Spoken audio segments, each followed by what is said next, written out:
आप सभी भाई बहनों का आध्यात्मिक ज्ञानात्मक चैनल की ब्रह्म मुहूर्त उपदेश कक्षा में एक बार फिर स्वागत है। आज की चर्चा का विषय है अनुशासनहीनता ही अधोगति का आरंभ। देखिए, पहले हम इसका नाम कुछ रखने जा रहे थे, अनुशासनहीनता ही अधोगति का कारण है। लेकिन फिर मैंने देखिए परमात्मा की प्रेरणा से इसका नाम कारण न रख के आरंभ रख दिया, यानी कि अनुशासनहीनता ही अधोगति का आरंभ। देखिए, इसमें मैंने दो रंगों से अलग अलग स्थितियां समझाई हैं।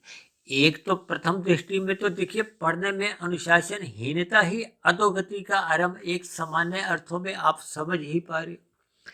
लेकिन अब आप इसको देखिए काले अक्षरों से यदि आप पढ़ोगे तो आप पढ़ोगे कि हीनता अधोगति का कारण है। हीन शब्द देखिए एक निकृष्ट भाव से आता है, एक कमी से आता है। जब हम किसी चीज को महत्व नहीं देते या कम महत्व देते हैं, हम नीचे की स्थितियों में जाते हैं, गिरावट की स्थितियों में जाते हैं, जिसको कहते हैं ना, ये मनुष्य तो देखिए गैर जिम्मेदार है। कहते हैं ना, जिम्मेदार नागरिक बनो, यानी जो अपने उत्तरदायित्व से बचता है, अपने उत्तरदायित्व को निभाता नहीं है, ऐसे देखिए मनुष्यों को तो समाज में भी कोई ऐसा आदर नहीं मिलता। यानी कि ये जो हीनता शब्द है, ये तुच्छ से, नगण्य से, खराब स्थिति से, जिसको कहते हैं ना एक घटने की स्थिति, नीचे आने की स्थिति।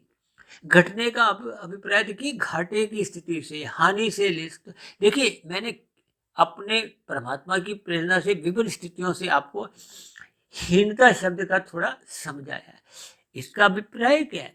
अब देखिए, हीनता शब्द को हमने काले रंग से दर्शाया है, अनुशासन को हमने सफेद रंग से दर्शाया है। अब हम देखिए काले अक्षर का काले अक्षर लिंक जोड़ते हैं, हीनता अधोगति के साथ जुड़ जाता है, क्योंकि हमने अभी इतने शब्दों के अर्थ समझाए।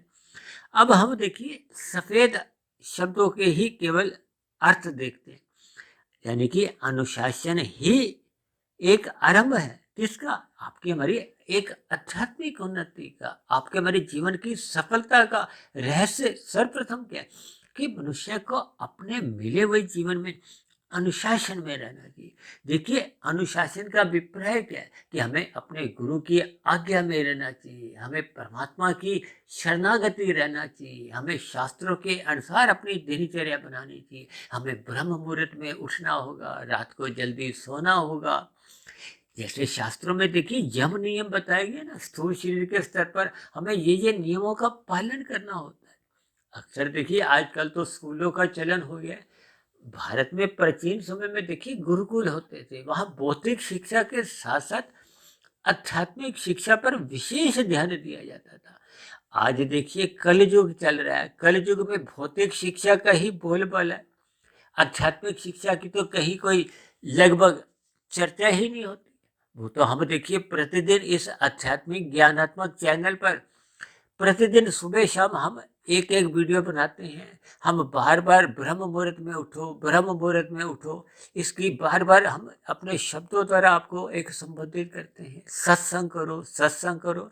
कुछ भाई बहन इन शब्दों से देखिए थोड़ा बोर भी हो गए। देखिए, मैं स्पष्ट शब्दों में बात को रखने में ही विश्वास रखता हूँ, क्योंकि जब जब हम देखिए परमात्मा से बोर होने लगे, सत्वगुण से हम बोर होने लगे, तो इसका अभिप्राय क्या है कि आपका हमारा झुकाव क्या है? संसार की ओर। संसार क्या है? रजोगुण। रजोगुण का अभिप्राय क्या होता है? संसारी आकर्षण। आज मनुष्य की देखिए रुचि माल में घूमने की एक सहज ही एक प्रवृत्ति बनी रहती है। अब माल में मनुष्य देखिए 1 घंटा, 2 घंटे, 3 घंटे, 4 4 घंटे बिताते, उनको कहीं भी देखिए कोई उदासी नहीं आती, कोई बोरियत नहीं होती। और वही मनुष्य जब देखिए मंदिर में जाता है तो वहां उसको देखिए 4 6 मिनट बैठने में भी थोड़ा एक सफोकेशन सी होती है, उसका थोड़ा मन घुटने सा लगता है, वो थोड़ी असहज स्थिति में आने लगता है। ये सभी देखिए एक साधारण स्थितियां हम सभी के भाई बहनों के जीवन में देखिए या तो बन रही हैं, या पहले बन चुकी थी, आज हम उन स्थितियों से बाहर आ गए। यानी कि हमें अपने मिले हुए जीवन में सर्वप्रथम अपने जीवन को अनुशासित बनाना चाहिए, संतुलित बनाना चाहिए। सुबह ब्रह्म मुहूर्त में उठने पर ही आपके हमारे जीवन का एक अनुशासन आरंभ होता है। क्योंकि जब जब मनुष्य देखिए ब्रह्म मुहूर्त में उठना आरंभ कर देता है, तो उसका वो जो सत्वगुण का जो एक संग है वो बहुत ही तीव्र गति से, जैसे देखिए हम गाड़ी चलाते हैं, पहला गियर डाला, दूसरा गियर डाला, तीसरा गियर डाला, चौथे गियर, अब चौथे गियर में आपकी हमारी गाड़ी की गति तीव्र गति से बढ़ने लगती है। अब प्रथम गियर में तो देखिए एक साधारण सी स्थिति होती है, दूसरे गियर में भी कोई विशेष गति आ नहीं पाती। अक्सर देखिए जब कोहरे के दिन होते हैं तो मनुष्य कभी कभी देखिए 10 फीट की 15 फीट की मीटर तक भी देख नहीं पाता, तो फिर वो पहले दूसरे गियर में ही गाड़ी चलाता है। लेकिन जब मौसम साफ होता है तो हम देखिए पहले दूसरे फिर तीसरे फिर चौथे गियर में ही गाड़ी चलाते हैं। भले ही देखिए आजकल कुछ गाड़ियां बिना गियरों के भी आ गई, लेकिन मैं देखिए उदाहरण को उतने अंश में ही पकड़ता हूँ कि आपको शास्त्र की बात 100% दिमाग में बैठ जाए, समझ में आ जाए। क्योंकि शास्त्रों में एक एक शब्द बहुत ही नपा तुला तोल के कहा जाता है। उनके सही सही अर्थ जब आपको हमें समझ आ जाते तो आपकी हमारी रुचि भी बनी रहती है, परमात्मा के प्रति आपका एक विशेष जिज्ञासा प्रीति उत्पन्न होती है, और फिर संसार का आपका देखिए वैराग्य कोई ज्ञान पूर्वक होता है। अक्सर कभी कभी हम देखिए भय से या लोभ से कभी कभी हम ये स्थितियां बनाते हैं, तो वो स्थितियां कोई लंबे समय तक चल नहीं पाती। इसलिए तो मैं बार बार कहता हूँ कि शास्त्रों को देखिए क्रमबद्ध तरीके से पढ़ो, इन वीडियो को बड़े क्रमबद्ध तरीके से एकाग्रचित्त होकर ब्रह्म मुहूर्त में ही सुनो, और जौन जौन सी वीडियो आपको अच्छी लगती हो उसको 1 बार 2 बार 4 बार सुनो, प्रतिदिन सुनो। अक्सर मनुष्य देखिए जब हम मिठाई खाते हैं, पहला रसगुल्ला अच्छा लगता है तो फिर हम दूसरा ले लेते हैं, तीसरा भी ले लेते हैं। लेकिन हम अक्सर देखिए जब जब कोई ज्ञान की बात आपको हमें अच्छी लगती है तो हम 1 बार सुनकर ही किनारे हो जाते हैं, दूसरी बार सुनने में हम समय नहीं गंवाते। हम समझते हैं कि हमें पूर्ण रूप से ज्ञान समझ में आ गया। देखिए ज्ञान समझ आ भी जाता है, कुछ समय तक वो टिकता है, फिर धीरे धीरे संसारी एक आकर्षण कहो या संसार की स्थितियां कहो या रजोगुण की स्थितियां कहो या तमोगुण की स्थितियां, देखिए रजोगुण की स्थितियां वो सतोगुण में किए गए सत्संग को कमजोर करती है। इस बात को देखिए एक सूत्र रूप में समझना चाहिए, और तमोगुण की स्थितियां वो उसको मूल रूप से ही देखिए समाप्त कर देती है। अक्सर आपको अपने बचपन के दिन ध्यान होगा जब अध्यापक आपको ब्लैक बोर्ड पर कुछ गणित का या कुछ और लिखकर समझाता है, और जैसे ही वो बोर्ड भर जाता है तो उसको अपने डस्टर से मिटा देता है। मिटाने पे फिर दोबारा तो हम उसको नहीं पढ़ पाते। ठीक इसी तरह ये जो तमोगुण है, कुसंग है, या आपके हमारी जो अनीतिगत कार्य हैं, जब जब हम अपने जीवन में ये कुसंग करते हैं तो फिर आपके हमारे जीवन में जो पहले का किया गया जो सत्संग था, जो आपने जो वीडियो सुनी थी, जो जो आपकी एक सात्विक स्थिति मजबूत हुई थी, वो धीरे धीरे धुंधली होती है, फिर समाप्त होती है। तभी तो बार बार कहा जाता है कि सत्संग करो, प्रतिदिन ब्रह्म मुहूर्त में उठो। जैसे हम प्रतिदिन देखिए खाना खाते हैं, वो खाया हुआ खाना कुछ समय बाद देखिए हजम हो जाता है, तो जैसे हम मल त्याग करते हैं, इसी तरह देखिए ये आपके हमारे जीवन की ये आध्यात्मिक स्थितियां बनती हैं। इन सभी स्थितियों को हमें ज्ञान पूर्वक समझना होगा, यानी कि अपने मिले हुए जीवन में अनुशासन लाना होगा, गुरु की आज्ञा अनुसार अपनी दिनचर्या रखनी होगी। ब्रह्म मुहूर्त में उठने पे ही फिर आपका हमारा रजोगुण एक अनुशासन में रहता है, एक मर्यादा में रहता है। और जब जब मनुष्य देखिए ब्रह्म मुहूर्त में नहीं उठा तो फिर वो रजोगुण के बहाव में, संसारी आकर्षणों में ही वो अपने आप को बहने देता है।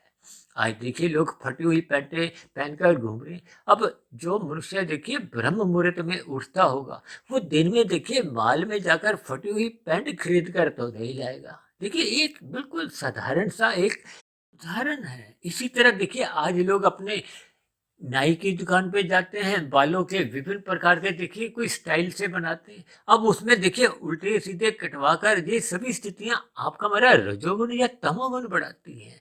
आप शरीर के देखिए अंगों पे विभिन्न प्रकार के एक चिन्ह बनवाते हो। देखिए जब मनुष्य सात्विक चिन्ह कोई बनाता है, जो परमात्मा उसकी प्रेरणा देता हो, आपको धर्म मार्ग पर ले जाता हो, उन स्थितियों की तो एक विशेष बात है। जबकि अन्य स्थितियों में जो हम उल्टे सीधे कुछ चित्र से बनाते हैं, जिनका कोई देखिए आपके हमारी सात्विक दिनचर्या से कोई लेना देना ही नहीं होता, इन सभी स्थितियों पर देखिए मनुष्य को विचार करना होगा। जब जब मनुष्य के जीवन में देखिए अनुशासनहीनता आनी आरंभ हो जाती है, तो फिर उसके जीवन में देखिए रजोगुण की प्रधानता होती है। या फिर रजोगुण की प्रधानता होते होते कब वो विषय भोगों पे ही लिप्त रहने लगता है, वो संसार की हाँ में हाँ मिलाने लगता है, तो ऐसी स्थिति विशेष में उसका देखिए सत्वगुण घटने लगता है, सत्संग के प्रति उसकी बेरुचि बनने लगती है। ऐसी स्थितियां जब निरंतर मनुष्य के जीवन में बनी रहती हैं, तो कब मनुष्य रजोगुण से फिर नीचे तमोगुण में गिर जाता है। तमोगुण में गिरते ही फिर उसके विभिन्न प्रकार की छल कपट ठगी हेरा फेरियों का जीवन आरंभ हो जाता है। ये सभी स्थितियां देखिए आपके हमारे जीवन में कब बढ़ने लगती हैं, मनुष्य को पता नहीं चलता। इसीलिए तो बार बार कहा जाता है कि ब्रह्म मुहूर्त में उठो, सतोगुण की लगाम से आप रजोगुण को मर्यादा में रखो, यानी कि आप अनुशासन में रहो। मर्यादा का देखिए पाठ तो भगवान श्री राम ने अपने राम अवतार में ही आरंभ से लेकर अंत तक समझाया था। इन सभी मर्यादों को आपको हमें अपने जीवन में निभाना होगा, लाना होगा, तभी आपके हमारे जीवन में देखिए किया गया सत्संग प्रभाव लाता है, आपके हमारे जीवन में एक सकारात्मक परिवर्तन आता है। लिया गया सत्संग का ज्ञान टिकने लगता है, कारण शरीर में जो अशुद्धियां थी वो दूर होने लगती है। कारण शरीर की अशुद्धियां दूर होने से ही आत्मा का जो मूल ज्ञान है वो वापस लौटने लगता है। आत्मा तो देखिए पहले से ही ज्ञानवान है। आत्मा को कोई मैं नया ज्ञान नहीं दे रहा था, आपको कोई नया ज्ञान नहीं मिल रहा। शास्त्रों में भी जितने भी देखिए इतने ग्रंथ, वेदों का ज्ञान है, उपनिषद पुराण, इतने ऋषिगत ग्रंथ हैं, गीता है, ये सभी केवल तीन ही तत्वों की चर्चा करते हैं, भगवान आत्मा, ये दोनों चेतन सत्ता है। आत्मा ज्ञान स्वरूप है और परमात्मा आनंद स्वरूप है। मनुष्य के में कभी भी ज्ञान की स्थिति ओझल नहीं होती यदि वो सत्संग करता है, ज्ञान में स्थिति में। जब जब हम रजोगुण का संग करते हैं तो आपका हमारा ज्ञान धूमिल पड़ने लगता है। धुंध में देखिए आपको हमें सही से नजर नहीं आता, यानी कि हम जो करते हैं उसका परिणाम क्या होगा, क्योंकि आपके हमारी धुंधली बुद्धि है, इसका हमें ज्ञान नहीं रहता। जबकि सतोगुण में हमें दूरी का नजर आता है। दूरी क्या है, कर्म आज कर रहे हैं, फल उसका बाद में आएगा, अगले हफ्ते आएगा, अगले महीने आएगा, अगले साल आएगा, 10 वर्षों साल आएगा, अगले जन्म में आएगा। इन स्थितियों का हम जब ध्यान नहीं रखते, ये सभी स्थितियां देखिए तभी ज्ञात होती हैं जब हम ब्रह्म मुहूर्त में उठते हैं, जब सतोगुण का एक विशेष बल जगह होता है। ब्रह्म मुहूर्त के समय में देखिए सतोगुण की एक शुद्धतम अवस्था होती है, हम परमात्मा से जुड़ने लगते हैं, हमें परमात्मा की आनंद की झलकें मिलने लगती हैं। ये सभी स्थितियां जब आपके हमारे जीवन में एक क्रमबद्ध तरीके से बनी रहती है, तो फिर मनुष्य का जीवन अनुशासित रहता है, वो पाप कर्म करने से बचा रहता है। यानी कि तमोगुण की जो मौनात्मक स्थितियां होती हैं, शाम को सूर्य ढलने के बाद जो बनती हैं, उनसे भी मनुष्य अपने आप को बचाता है। ये सभी स्थितियां देखिए अनुशासन में रहकर ही होती हैं। तो मर्यादा में रजोगुण रहता है, रजोगुण मर्यादा में रहने से ही मनुष्य तमोगुण के दूषित प्रभाव से अपने आप को बचा सकता है, पाप कर्मों से अपने आप को बचा सकता है। और यदि आपके हमारे जीवन में देखिए अनुशासनहीनता, जिसके मैंने विभिन्न प्रकार के देखिए कुछ उदाहरण जो अभी मेरे दिमाग में परमात्मा की प्रेरणा से आए, मैंने आपको समझाए। अब देखिए मनुष्य यदि लाल बत्ती पे नहीं रुकता तो ये भी उसकी तरफ से अनुशासनहीनता है। और भी दिनचर्या में देखिए हम प्रतिदिन कितने ही ऐसे कार्य करते हैं। आज मनुष्य देखिए गुटखा खाता हुआ, सिगरेट पीता हुआ, अनीतिगत कार्य करता हुआ जाता है। अब गुटखा खाता खाता वो सड़कों पे थूकता हुआ जाता है। इसी तरह लोग देखिए सार्वजनिक स्थानों पर सिगरेट पीते हुए जाते हैं।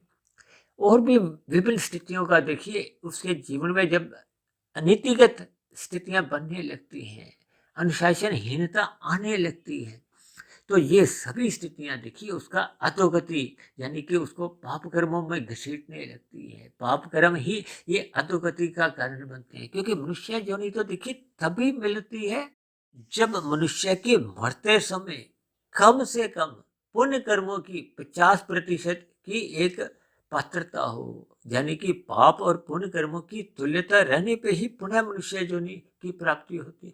और यदि पाप कर्म अधिक मात्रा में, अधिक अनुपात में हो गए, 60% हो गए, तब ऐसी स्थिति में देखिए पुण्य कर्मों की न्यूनता बन जाती है। यदि पाप कर्म 90% हो गए तो पुण्य कर्म 10% रह गए। तब ऐसी स्थिति विशेष में ये जो 84 लाख प्रकार की जोनियों में देखिए 80 लाख प्रकार के नीचे की तामसी जोनी है। अभी कुछ दिन पहले ही हमने देखिए एक वीडियो बनाया था ना, मनुष्य जोनी एक, फिर ऊपर की जोनियां 3,99,299 और 80 लाख नीचे की जोनियां, दंड रूपी जोनियां, इन्हीं को ही तामसी जोनियां भी कहा जाता है। ये सभी स्थितियों में फिर मनुष्य जाने से बच जाता है यदि उसके जीवन में अनुशासन बना रहता है, मर्यादाएं बनी रहती हैं। वो अपने स्थूल शरीर के स्तर पर आवश्यकताओं की पूर्ति के लिए धर्मानुसार पुरुषार्थ करता है, अपनी कामनाओं से बचा रहता है। और यदि मनुष्य के जीवन में देखिए विषय भोगों की कामनाएं बढ़ती जाती हैं, वो अपने स्थूल शरीर के स्तर पर आवश्यक पुरुषार्थ कर नहीं पाता, जीवन में अनीतिगत कार्य करता हुआ, छल कपट, ठगी, हेरा फेरी करता हुआ पाप कर्म करने लगता है। तो ये सभी की सभी स्थितियां उसके जीवन में देखिए अनुशासनहीनता लाती हैं। वो अपने पुण्य कर्मों से बचता रहता है, पाप कर्मों की ओर सहज ही प्रवृत्त होने लगता है। इसलिए हम सभी भाई बहनों को अपने सत्वगुण को विशेष स्तर पर लाना होगा, सत्संग करते रहना होगा, ताकि आपका मेरा रजोगुण की स्थितियां बिगड़ने ना पाए। क्योंकि जब जब आपका रजोगुण यानी कि विषय भोग अमर्यादित होते हैं, जिसका भगवान श्री कृष्ण ने भी गीता में अर्जुन के रथ के 5 घोड़ों की लगाम अपने हाथ में रखकर यही एक उपदेश दिया, यही एक ज्ञान दिया कि हमें सत्वगुण की लगाम से, गुरु की आज्ञा में, शास्त्रों के अनुसार विहित कर्म करने हैं, विषेद कर्मों से बचना है, परमात्मा की स्मृति बनाए रखनी है। ये सभी स्थितियां देखिए आपको हमें एक अनुशासन में रखती हैं। अनुशासन में दिनचर्या रहने से आपका मेरा दिनचर्या एक व्यवस्थित बनी रहती है, सात्विक बनी रहती है, जिसके फलस्वरूप मनुष्य पाप कर्मों से बचा रहता है। अन्यथा जैसे जैसे देखिए अनुशासनहीनता आने आरंभ हो जाती है, तो ये आरंभ होते होते कब मनुष्य की अधोगति की स्थितियां बनने लगती हैं, उसका पाप कर्मों का कर्माशय बिगड़ने लगता है, यानी फिर मरने के बाद फिर वो अधोगति की स्थितियां बनने की संभावना बढ़ने लगती है।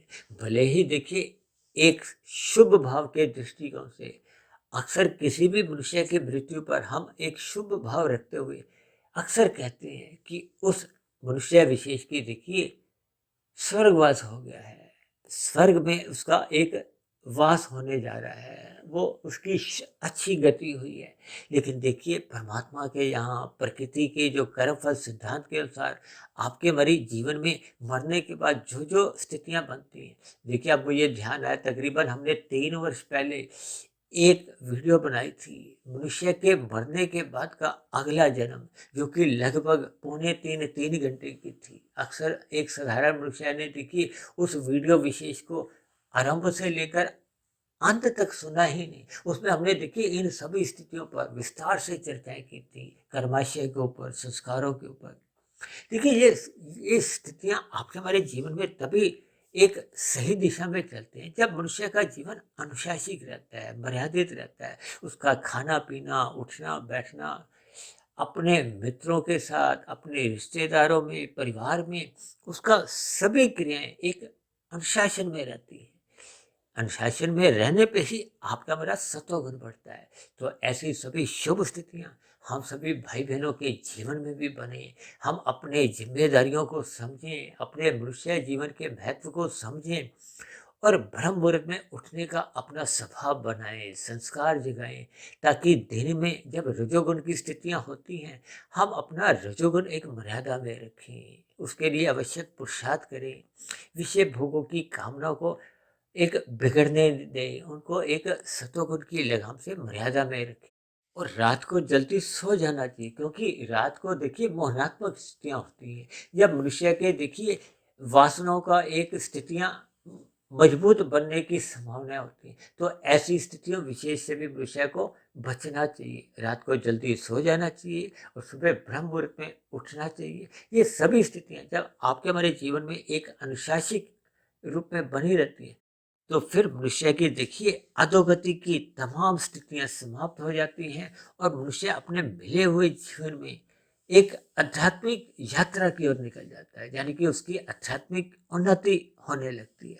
और आध्यात्मिक उन्नति होते होते उसकी आत्मा के ऊपर जो मल रूपी आवरण है या विक्षेप रूपी जो आवरण होते हैं, यानी कि तमोगुण रजोगुण के जो आवरण है, वो छटने लगते हैं। आत्मा अपनी मूल स्थिति में लौटने लगती है। तो आत्मा जैसे जैसे अपनी मूल स्थिति में 50% से अधिक लौट आती है, तो फिर उसका परमात्मा के प्रति एक सहज ही प्रीति के भाव जगने लगते हैं। क्योंकि आत्मा और परमात्मा ये तो दोनों चेतन तत्व हैं। आत्मा ज्ञान स्वरूप है और परमात्मा आनंद स्वरूप है। ऐसी स्थिति विशेष में आत्मा की सहज ही परमात्मा की ओर एक सम्मुखता बनने लगती है। जैसे लोहे के कण देखिए चुंबक की ओर अपने आप ही चिपकने लगते हैं, उसी तरह आपका हमारा आत्मा का जो एक शुद्ध रूप है वो परमात्मा से प्रीति करने लगता है। कुल मिलाकर आपके हमारी आध्यात्मिक उन्नति फिर एक गति पकड़ लेती है। और ऐसी स्थितियां जब आपके हमारे जीवन में निरंतर बनी रहती हैं, तो फिर मरने के बाद फिर हमें अगला फिर मनुष्य योनि का जन्म मिलता है। उस नए जन्म में भी फिर आपको हमें अनुकूल स्थितियां मिलती हैं और की गई जो आध्यात्मिक यात्रा है वो हमें पुनः अगले मनुष्य योनि के जन्म में मिल जाती है। और मनुष्य उस स्थिति विशेष से फिर आगे बढ़ता बढ़ता एक दिन ऐसी स्थिति बनती है जब वो परमात्मा को ही प्राप्त कर लेता है, आनंद की स्थिति को प्राप्त कर लेता है, मोक्ष को प्राप्त हो जाता है और जन्म मरण के बंधन उसके समाप्त हो जाते हैं। तो ऐसी सभी शुभ स्थितियां हम सभी भाई बहनों के जीवन में भी तभी बन पाती हैं जब मनुष्य अपने जीवन को एक अनुशासन में जीता है।